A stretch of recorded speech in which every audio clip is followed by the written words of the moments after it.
Hey everyone, this is James LeBrie from Dream Theater, and you're listening to ProgRock Digital. Welcome to ProgRock Digital.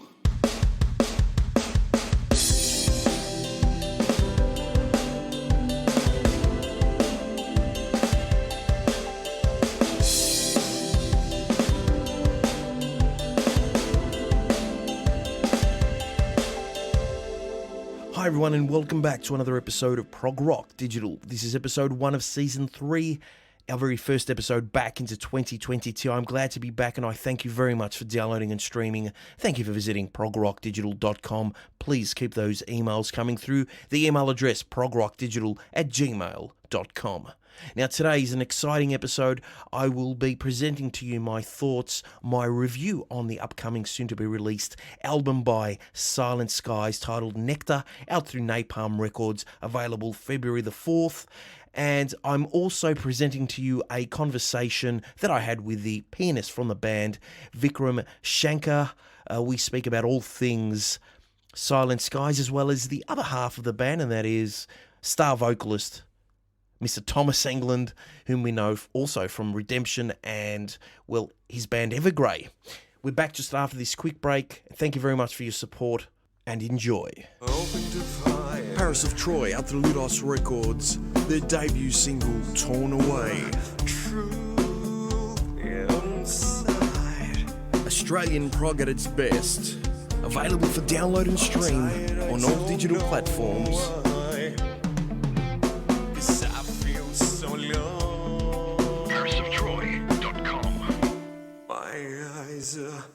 Torn away. Hello, this is Mick Box of Uriah Heep, and you're listening to Prog Rock Digital. The man behind some of the most iconic pieces of art connected to some of the biggest names in rock, Ioannis. Originally from Athens, Greece, in the last 36 years has created over 300 record covers for such clients as King Crimson, Fate's Warning, Uriah Heep, Allman Brothers, Blue Oyster Cult, Lynyrd Skynyrd, Yngwie Malmsteen, Deep Purple, Styx, just to name a few. Be sure to connect with Ioannis at www.dangerousage.com. Coming July 30th, the re-release of Amron's Plight, Voice in the Light, featuring Gary Werkamp, DC Cooper, and Nick DiVigilio. One of the greatest progressive conceptual albums of the 2000s is with us once again. www.amronsplight.net. Out through Lone Wolf Music.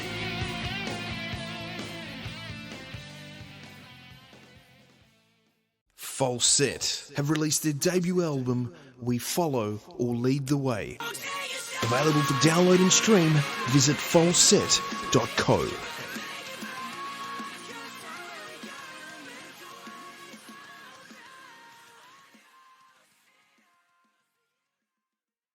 Album review.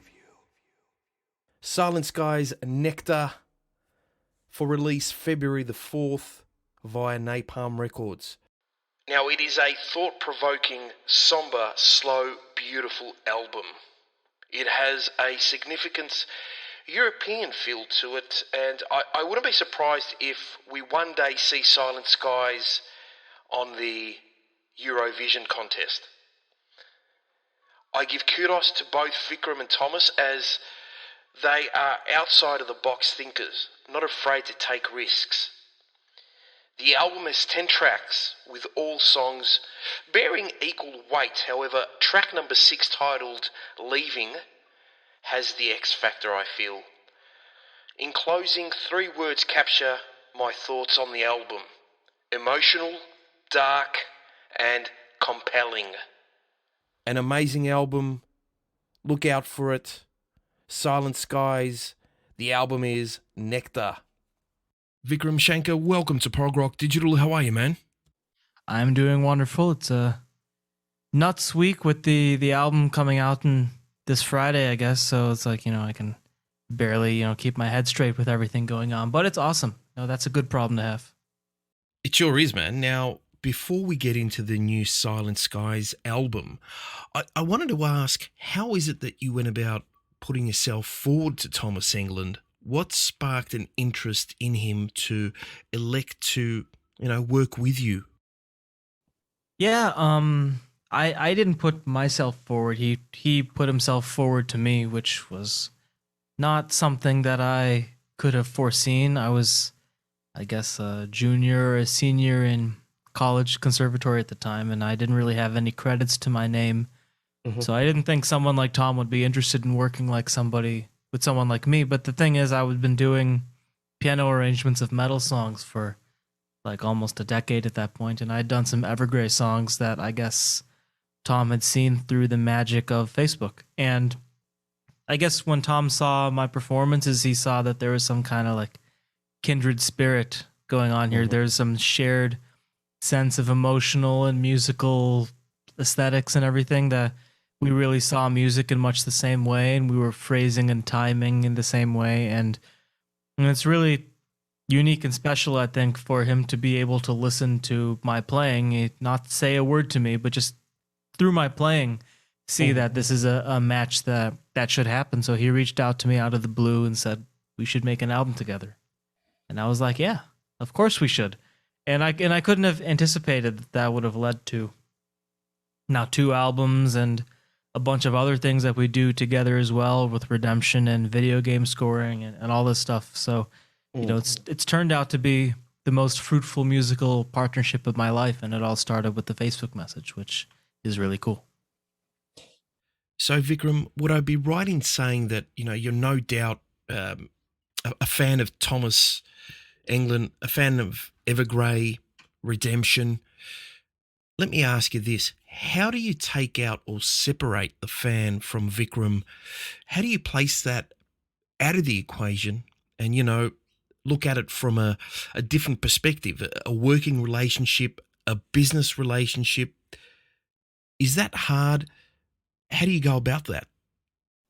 Well, on one hand, you kind of don't have to do that, because, I mean, yeah, I think for instance, in the case of Redemption, it's the fact that I've been listening to that band for so many years that helps me get into that mindset when, we're working on the new album and stuff. Like it's part of my DNA. And I say the same thing when I talk about Tom and his music that I've been listening to for so long. It's part of my DNA.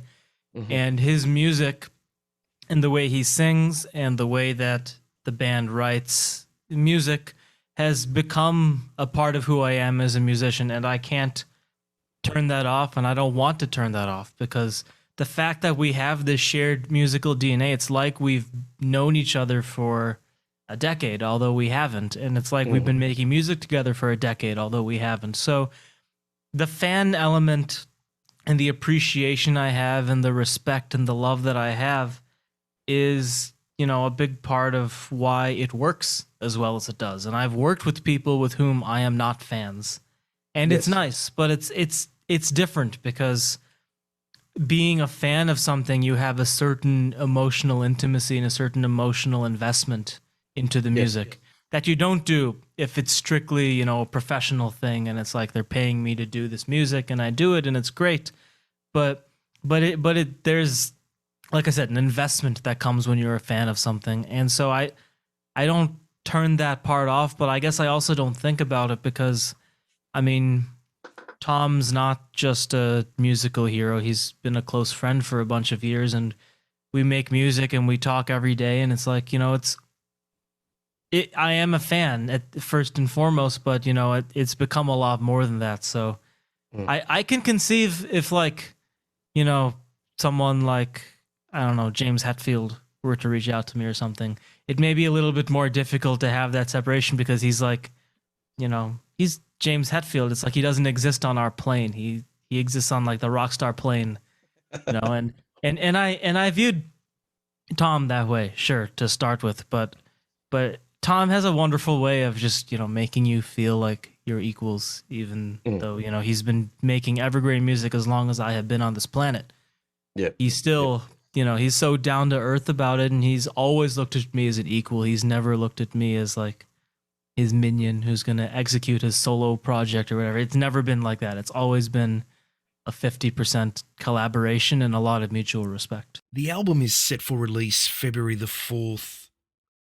titled Nectar, which is the follow-up to the band's debut album, Satellites.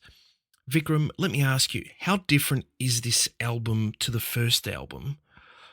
And what are some of the noticeable differences? I've heard the album and think it's amazing. You know, give us your take. I mean, you're in the firing line, you're behind the piano. It evokes so much emotion.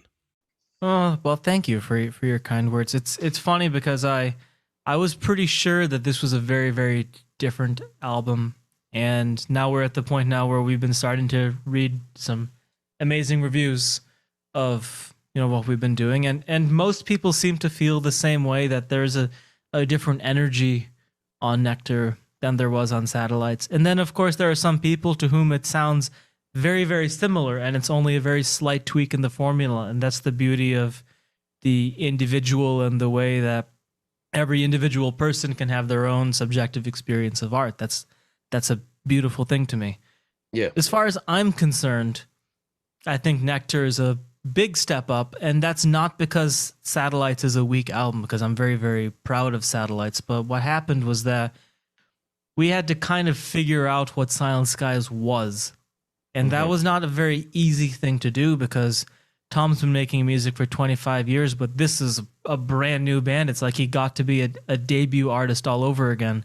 And when you're a debut artist, a big part of what you're doing is you're finding yourself. And we were making a style of music that, not to say that like, oh, we have no equal or anything like that, but there wasn't really a stylistic analog that we could go to YouTube or Spotify and say, hey, you know, check out this artist. We like this. Let's do exactly that. We couldn't really find an artist like that, because we were taking this kind of cinematic classical thing. And the key thing with that music is that it has a certain emotion and a mood, but it doesn't really have a song structure that is like what we do, because a lot of it is instrumental. And whether it's instrumental or not, it's normally functional music for, you know, film or TV or something. It's not written to be, you know, songs on standalone albums. And we very much wanted to make songs with strong melodies and hooks that, you know, could be accessible, but also had this inner depth and this emotional resonance to it as well.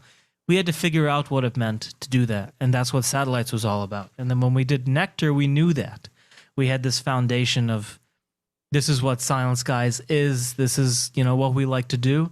So let's develop it, and let's start with this foundation and this security in who we are, and let's explore different waters to just make the strongest 10 songs we can. And the defining quality of the process of recording and writing Nectar was, let's make these songs as strong as possible. So what does that mean? It means that if a song sounds like, you know, it would be stronger with some electronic beats and some bubbling percussive synths, things that we didn't really do on the first album, then it's like, okay, let's go into these electronic waters. Let's make things a little bit more synthy. Let's bring in maybe some pop elements or some electronic elements or hip hop elements. It doesn't matter.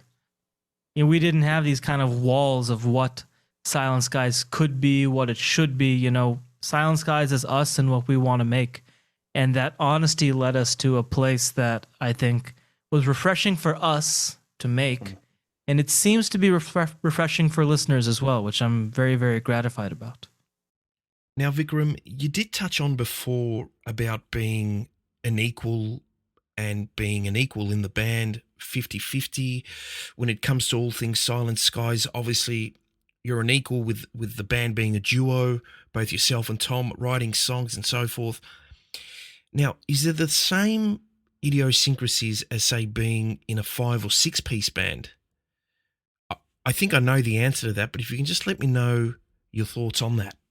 Yeah, I mean, it's funny because, you know, I've been in bands that are small. Like my first serious band that I released albums with semi-recently is called Lux Terminus, and it's a trio, so that's pretty close to a duo. And then I've also played in bands with 5 members, 6 members, and of course Redemption has a pretty big lineup as well. So, I mean, the interesting thing about being in a big band is that it's very rare to have a 5-person perfect democracy.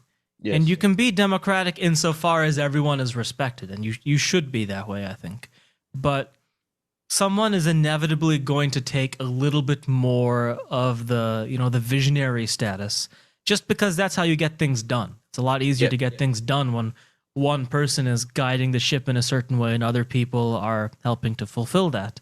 And that's cool. The thing with the duo is that we can have the best of both worlds. We can have that visionary aspect where, I, as one half of this partnership, I have a vision and I know where I want Silent Skies to go. And the thing is, that vision doesn't have to be curtailed by 4 other people who feel differently. There's one other person, and coincidentally, that one other person is someone who's very similar to me. We have very similar tastes, very similar goals. We like many of the same things. When I write something, chances are if I think it's good, Tom's going to think it's good, and vice versa. So it's the kind of 50% partnership that wouldn't always work just because it's a 50% partnership. You can have a 50% partnership with 2 strong, individuals who butt heads, and then it's even more of a fiery explosion when it all melts down. I mean, pop duos melting down is one of the defining qualities of like the last 50 years of pop music. That always happens. Yes. But if you're lucky enough to have the sort of pairing where, the 2 people are similar enough that we tend to not butt heads, but different enough that when we do, something really cool usually happens as a result, then, I think that's why it works, because, you only have to convince one person. And so there's a lot of your own ideals and your own tastes that make it onto the final product. Whereas I think in a 5-piece band, inevitably it will be a little bit diluted. So how did you go about recording the album? You're obviously in North Carolina. Thomas is in Sweden. I'm assuming it would have been via, a remote session. Do you want to run through that for us? Sure. We've always worked remotely. We wrote Satellites remotely as well. And in fact, Satellites we wrote very remotely because we were sending basically emails of music to each other. And in hindsight, that is a ludicrously inefficient way of making an album, because you produce a demo and you bounce it down and you send it to the other person. Because of our time difference, I probably finish it while he's asleep. He wakes up in the morning, he listens to it. Maybe he hasn't had his cup of coffee. I don't know. And then there's this disconnect where it's like, maybe he will understand what I was trying to do when I recorded it, but maybe he won't. And then I was trying to find that middle ground through text, because we barely even spoke on the phone while writing Satellites. It is, heinously inefficient. And so the fact that we were able to make such a strong album as we did with Satellites is kind of a miracle. And we did end up recording the piano together. I flew to Gothenburg in 2018 and I recorded all the grand piano. But otherwise, it was completely remote. And for Nectar, we actually didn't do anything together. I did the piano on my end. He did the vocals on his end. But we wrote everything very much together on, this wonderful thing, Zoom, which kind of became the defining element of our year last year. Was we would spend 4 to 5 hours a day, every day for 3 months together on Zoom. And we were writing and we were producing and recording and doing all of this stuff together, which became so valuable, because it was like, if we wanted to try something, say that's shortening the bridge by 4 bars, say that's substituting a chord in the chorus to fit the vocal melody better, or say it's, let's try out a Moog synth part, like a bass line. Let's try an arpeggio. Let's try a vocal effect, some kind of robotic vocal effect that's going to sit in the background. We didn't have to wait 3 hours and receive an email and check it out.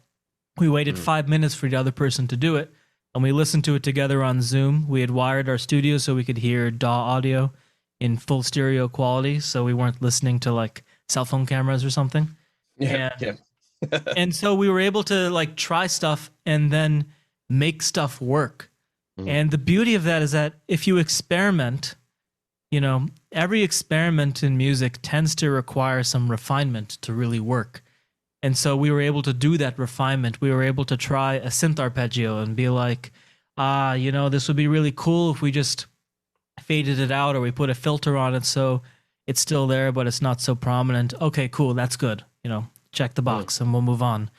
And so a lot more experimentation passed muster in this process when we were able to make sure everything is really good together.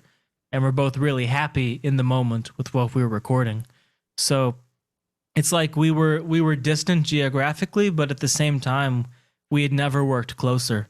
And we were also able to get 18 to 20 hour work days because of the time difference. Because when Tom went to bed, I had another 6 hours in the studio. And then when I went to bed, he woke up and he had 4 hours in the morning before I hit the studio. So, we had this amazingly maxed out day where, we're working in our off shifts and then we're working together on Zoom.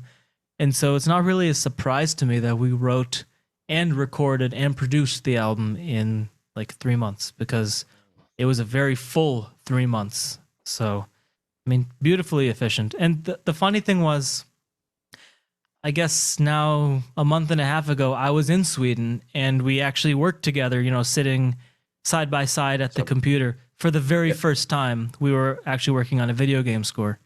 And it was like, oh man, this is more efficient. All right, it actually would be better if we sat side by side, because we both work so quickly. Like I'm a ludicrously quick worker, and so I find when I work with other people, I inevitably get just a little bit frustrated that I come up with something, someone say something, play something on the guitar. I'm fortunate to have perfect pitch, so I can immediately play it on the keyboards and come up with a supporting part within a minute. Most people can't do that, and that's no fault of theirs. Everyone's different, but I find that for my workflow, it's really important to have someone who's working as fast as me. And Tom, God, Tom is so fast. So when we sit together, it's like, boom, boom, boom, boom, boom, try this. It's like, it probably looks like absolute mania from the outside. And then we had this amazing piece composed in a couple hours. So now it's making me feel like on album 3, we probably should work in person. But Zoom was great. We were able to do something far more fulfilling and interesting to us than we were on satellite. So, it clearly has value. How does it feel circumnavigating the pop market? Obviously, you're in good hands with Tom. Is this a safe place for you, for a better word? Is it a natural thing to be writing emotionally driven songs that could be heard in coffee shops or even an upmarket clothing store? Is this your space? Is it something that, comes naturally to you?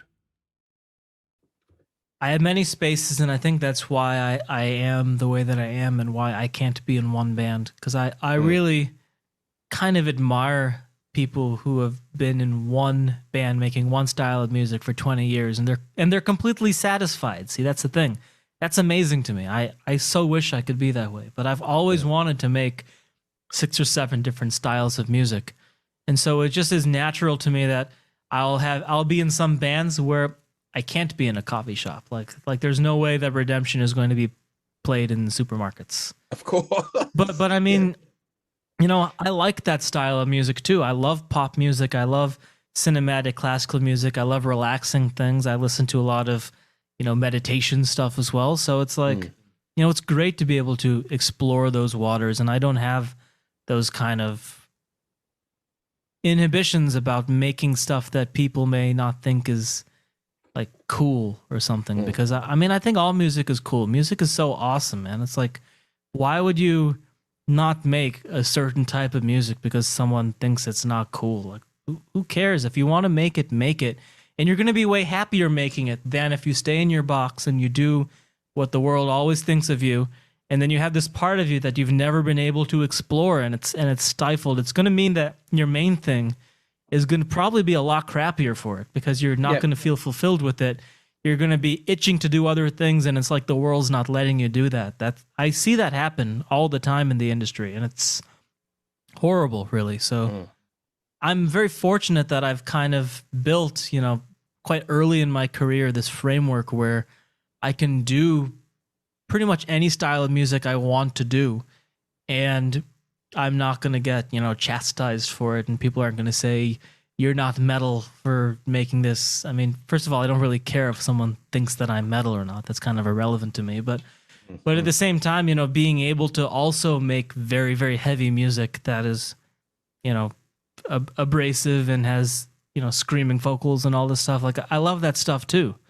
So I don't like I don't like people telling me that I can't do something. I think it may be a little childish, but I get a little bit like, no, don't tell me what to do when someone tries to do that. So, you know, in a way, making Silent Sky, if metal's about rebellion, then making Silent Skies is as metal as I'll ever be.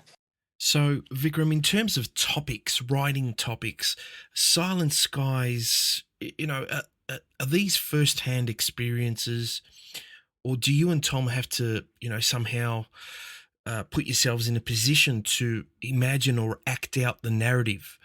Or, you know, is it a case of both? At the most detached it'll ever be is maybe a secondhand perspective of a loved one. Aside from that, it's always firsthand perspectives. And the thing is, I have some friends who play in, let's say, you know, symphonic power metal bands, which is a cool genre. You know, I don't really operate in that world, but I respect people who do. And then maybe they write lyrics that are inspired by quests they did in Dungeons and Dragons or something. And like, that's really cool, because if you can do that and be authentic, if that's who you are, if who you are is that fantasy nerd who wants to tell epic stories, you know, and create that sense of escapism, that's awesome. That's valuable. The thing is, Tom and I aren't really that way. I mean, I've played video games. I like fantasy movies, but that's not like how I express myself. You know, if I was to write a song about Tolkien, it wouldn't be expressing myself. It would be expressing Tolkien, and that's not as fun to me. So for me and for Tom, if we were to make something really honest and authentic, we have to be writing about ourselves. That's just, you know, the easiest way for us to achieve the kind of authenticity that I think makes great music great music. And if people are able to be authentic in fantasy escapism, that's amazing. But, you know, we can't do that. So all of Nectar, all of Satellites, I think I'm comfortable in saying most or all of Evergrey is about that very personal experience of going through the human condition and the ups and downs, I guess mainly the downs of, you know, what it means to be a human being with feelings and thoughts and emotions and relationships and all these things. And so Silent Skies becomes like holding up a mirror and like looking at, you know, you finish the album, then you listen to it and you kind of understand yourself better through doing that, which is a beautiful thing. I mean, we go through catharsis making it, and it's a blessing to hear that listening to it can provide similar catharsis for some listeners, because that's an awesome thing. And I have a very similar relationship to my favorite music. So to be able to pass that on is really special. On a final note, the album has, for me, spiritual connotations, and it's blessed with so much. Yet I feel there's a promise for more moving forward, things that haven't yet been explored. Obviously, you know this better than anyone. Vikram, how far can you stretch the envelope with Silent Skies moving forward? I know you said previously that you don't want to have that stigma of certain genres and so forth. Where are you taking the next one, the next couple, or the next few albums? You know, it's difficult to say, because something that was interesting about Nectar is that having completed it, I can say quite comfortably that, okay, it has a certain different character from the first album, but we didn't set that course in advance and travel from A to B and achieve something different. It just kind of happened through the process, and the process of writing songs and then being attentive to them and their needs and exploring whatever stylistic conventions you need to fulfill those songs is part of what makes experimentation palatable for people, I think. I think people can tell when you're experimenting for the sake of experimenting, and then it only appeals to, you know, the people who really feed off of hearing things that they know are experimental, and there's a certain bravado and intellectualism to that, which is great. But I think for most people, they love to hear experimentation when it's clear that it was done for a purpose. That's why, you know, the Beatles' best-selling album is the album that they experimented on the most. It's not because, you know, it was experimental. It's because it was experimental and self-expressing and beautiful, you know, and great in all those intangible ways that can reach the population in general. And with what Silent Skies, you know, we want to experiment if the songs lead us that way. And so part of remaining true to that process is that it's difficult to foresee what kind of experimentation the next batch of songs is going to take. Yep. I can say that it probably won't sound exactly like Nectar. I don't see us doing that because, I mean, we're so restless in a sense. I mean, when we did Satellites, we did like 18 to 20 songs. We had 2 albums and we were saying, okay, this is awesome. We can just finish up the second half of songs and we could put out the second album. And you know, we already have this foundation. Then we went up and scrapped the vast majority of that. We only kept 1 song and it's an instrumental. So we're always writing in the moment and trusting, you know, where the moment takes us.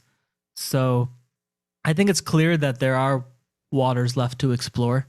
And we're both really excited about that. It's like we haven't even released the second album and we're already working on the third because we want to see where it goes. It's almost about the journey more than or as much as the end result. It's like the end result is awesome, but what you experience to get to that destination is just as valuable when you're making this kind of exploratory music where you're trying to be authentic and express yourself. So I don't know what it's going to exactly sound like, but I know that it's going to be fun to make, and that's what matters. Well, that was our conversation with Vikram Shankar from the band Silent Skies. Until next time, stay safe, stay prog, and we will chat soon. Bye-bye, everyone.